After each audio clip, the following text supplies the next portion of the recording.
You ask Tiger to solve. This deals with linear equations with one unknown. The final result is w equals 13/2. Let's solve it step by step. Simplify the expression. Group like terms. Simplify the arithmetic.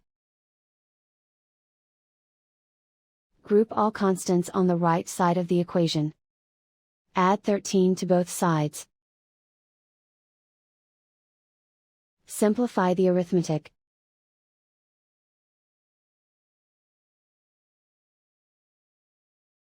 Isolate the w.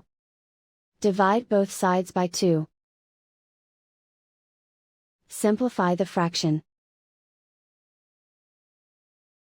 And so the final result is w equals 13/2.